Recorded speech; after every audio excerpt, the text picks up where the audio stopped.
Hello everyone, welcome to Law Vita. आज हम सीखेंगे 10 important legal maxim with simple examples जो हर लॉ स्टूडेंट को पता होनी चाहिए। तो चलिए स्टार्ट करते हैं। पहली मैक्सिम है एक्टस नॉन फेसिट रियम निजी मेंसिट रेया। इसका मतलब है an act does not make a person guilty unless there is a guilty mind. मतलब सिर्फ कोई काम करने से इंसान गिल्टी नहीं होता जब तक उसका इंटेंशन गलत ना हो। अगर कोई दूसरे की चीज गलती से ले जाता है ये सोचकर कि वो उसकी ही है, तो उसको थेफ्ट के लिए गिल्टी नहीं माना जाएगा, क्योंकि उसकी इंटेंशन थेफ्ट करने की नहीं थी। एक केस है R Balakrishna Pillai versus state of Kerala. इस केस में सुप्रीम कोर्ट ने बताया कि एक्टस नॉन फेसिट रियम निसीमेंसिट रिया का मतलब है केवल एक्ट से कोई पर्सन गिल्टी नहीं बनता जब तक उसके साथ गिल्टी माइंड यानी कि मेंस रिया ना हो। तो क्राइम प्रूव करने के लिए एक्टस रियस और मेंस रिया दोनों का होना बहुत जरूरी है। अगली मैक्सिम है केवेट एम्प्टर, जिसका मतलब है लेट द बायर बेवेयर। मतलब बायर की जिम्मेदारी होगी कि कोई चीज खरीदने से पहले वो उस चीज की पूरी जानकारी और जांच ले। अगर किसी ने पुरानी कार बिना चेक किए खरीद ली और बाद में उसमें दिक्कत निकली, तो इस चीज के लिए जिसने कार सेल की है उस पर जिम्मेदारी नहीं डाली जा सकती। एक केस है बॉम्बे बुरमा ट्रेडिंग कॉरपोरेशन वर्सेस आगा मोहम्मद। इस केस में बायर ने सेलर को बताया कि उसे टिम्बर रेलवे स्लीपर्स बनाने के लिए चाहिए। अब सेलर की ड्यूटी थी कि वही टिम्बर दे जो उस पर्पस के लिए फिट हो। जब टिम्बर सूटेबल नहीं था तो बायर ने रिजेक्ट कर दिया, और कोर्ट ने माना कि बायर ऐसा कर सकता है क्योंकि बायर ने सेलर को पहले बताया था कि टिम्बर रेलवे स्लीपर्स बनाने के लिए चाहिए। थर्ड मैक्सिम है नेमो जुडिक्सन कोहजा हुआ, जिसका मतलब है no one can be a जज इन देयर ओन केस। कोई भी अपने केस में जज नहीं बन सकता। एक केस है Yunus Khan versus state of UP. इस केस में कोर्ट ने कहा कि अगर एक्यूज्ड खुद जज हो या जज के साथ उसका कोई फिड्यूशियरी रिलेशनशिप हो, तो ऐसे केस में दिया गया जजमेंट वैलिड नहीं माना जाएगा। अगली मैक्सिम है ओबी जस इबी रेमेडियम, जिसका मतलब है where there is a right there is a remedy. मतलब अगर आपके पास कोई राइट है तो उस राइट को प्रोटेक्ट करने के लिए लॉ में रेमेडी भी प्रोवाइड होती है। जैसे अगर आपके पास कोई प्रॉपर्टी है तो आपका पूरा राइट है कि आप उस प्रॉपर्टी को अच्छे से एंजॉय करें। पर अगर उस प्रॉपर्टी पर कोई जबरदस्ती आता है तो आपके पास राइट होगा कि आप केस फाइल करके कंपनसेशन या रोक लगवा सकते हैं। एक केस था जिसका नाम है DK Vasu versus state of West Bengal. इस केस में सुप्रीम कोर्ट ने माना कि पुलिस कस्टडी में डेथ्स और वायलेंस सीरियस इशू है। कोर्ट ने डिटेनीज के राइट्स को प्रोटेक्ट करने के लिए गाइडलाइंस जारी की।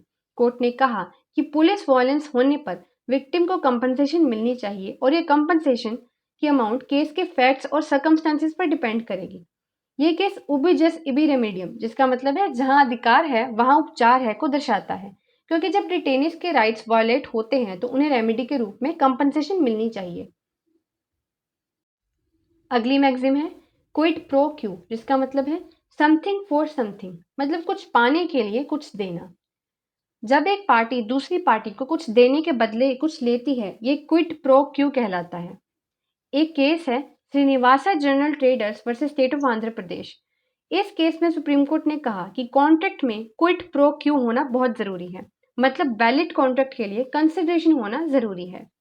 सिक्स्थ मैक्सिम है रेशो डिसिडेंडी, जिसका मतलब है the legal principle behind a decision which becomes a president. मतलब कोर्ट के डिसीजन का मेन रीजन जो अगले केसेस को गाइड करता है।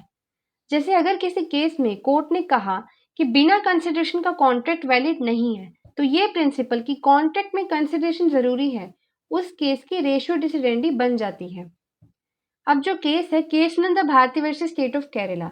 इस केस में सुप्रीम कोर्ट ने कहा कि पार्लियामेंट कॉन्स्टिट्यूशन के बेसिक स्ट्रक्चर को चेंज नहीं कर सकती। ये इस केस का रेशियो डिसिडेंडी है जो फ्यूचर में भी फॉलो किया जाएगा। सेवंथ मैक्सिम है अल्ट्रावायर्स। इसका मतलब है बियॉन्ड द पावर्स। जब किसी पर्सन या इंस्टीट्यूशन का कोई एक्शन उसके पावर से बाहर होता है तो उसको अल्ट्रावायर्स कहा जाएगा। अगर कोई कंपनी अपने मेमोरेंडम ऑफ एसोसिएशन के बाहर का काम करे तो वो काम अल्ट्रावायर्स होगा और लीगली वॉइड माना जाएगा। अल्ट्रावायर्स का एक फेमस एग्जांपल है Ashbury railway carriage and iron company limited versus Richie.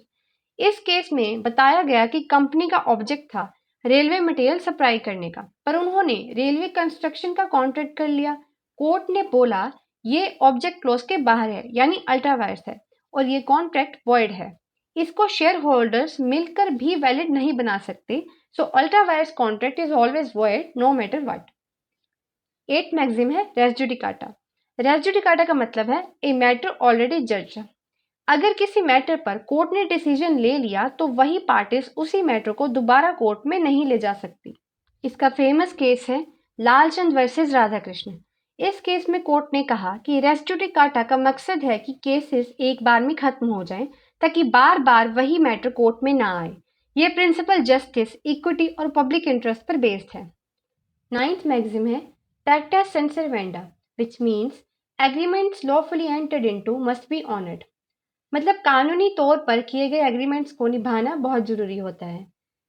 अगर दो पार्टीज ने वैलिड सेल एग्रीमेंट साइन किया है तो दोनों को उसके टर्म्स को फॉलो करना बहुत जरूरी है। इसका एक फेमस केस लॉ है Australia versus France, which is also known as nuclear test case. Nuclear test case में कोर्ट ने बोला पैक्टा sunt servanda का मतलब है promises must be kept. France ने प्रॉमिस किया था कि वो न्यूक्लियर टेस्ट को रोक देगा और कोर्ट ने माना कि ये प्रॉमिस लीगली बाइंडिंग है। कि 10th मैक्सिम है volenti non fit injuria, which means one who consents to take a risk cannot later complain about harm. मतलब अगर कोई पर्सन किसी रिस्क को जानकर उसको एक्सेप्ट करता है, वो बाद में उससे होने वाले नुकसान की कंप्लेन नहीं कर सकता।